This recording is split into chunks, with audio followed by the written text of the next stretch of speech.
महिषासुर वध के बाद शुंभ और निशुंभ नामक दैत्य भाइयों की कथा आती है।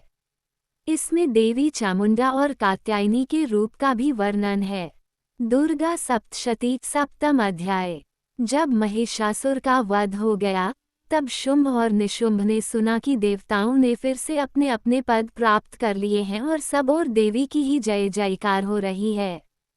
ये समाचार पाकर वे दोनों असुर बहुत क्रोधित हो उठे। उन्होंने अपने दूतों को आज्ञा दी, जाओ उस देवी से जाकर कहो कि शुंभ और निशुंभ समस्त लोकों के अधिपति हैं। सोने, रत्न, गहनों, आभूषणों, हाथी, घोड़े, रथ सब उनके ही हैं। अब तुम उनका ऐश्वर्य और सौंदर्य देखो और हमारी महारानी बन जाओ। शुंभ निशुंभ जैसे वीर तुम्हें प्राप्त करना चाहते हैं, ये तुम्हारे लिए सौभाग्य की बात है।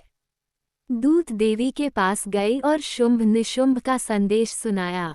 देवी ने मुस्कराकर उत्तर दिया, सच है, संसार की सारी संपत्ति, रत्न और वैभव उन्हीं के हैं।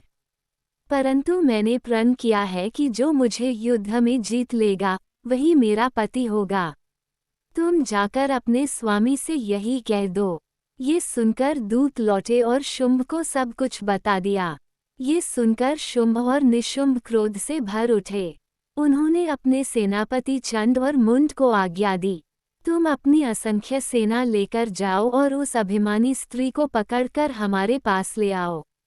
यदि विरोध करे तो युद्ध करो। चंड मुंड बहुत से दैत्यों के साथ पर्वत पर पहुँचे जहाँ देवी अपने गणों के साथ थी।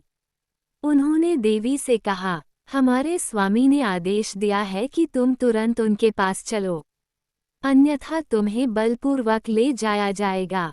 देवी ने शांत स्वर में उत्तर दिया, यदि शुंभ निशुंभ इतने ही वीर हैं तो आकर स्वयं मुझे युद्ध में जीतें। क्यों व्यर्थ अपने सेवकों को भेज रहे हैं? देवी का यह उत्तर सुनकर चंड और मुंड क्रोधित हो उठे और अपनी विशाल सेना के साथ देवी पर आक्रमण कर दिया। उस समय देवी ने अपनी भौहें तानी और उनके मस्तक से एक प्रचंड स्वरूप प्रकट हुआ, वह थी काली चामुंडा। उनका वर्ण अत्यंत कृष्ण, नेत्र लाल लाल, मुख विकराल और हाथों में खड्ग और पाश लिए हुए था। वो गरज उठी और रथ पर चढ़कर दैत्यों का संहार करने लगी। चामुंडा ने पल भर में असंख्य दैत्यों को निगल डाला।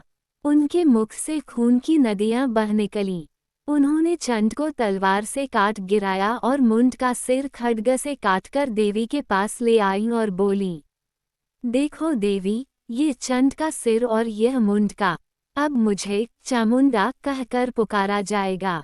चंड मुंड के वध से शेष दैत्य भाग खड़े हुए और जाकर शुंभ निशुंभ को सारी घटना बताई।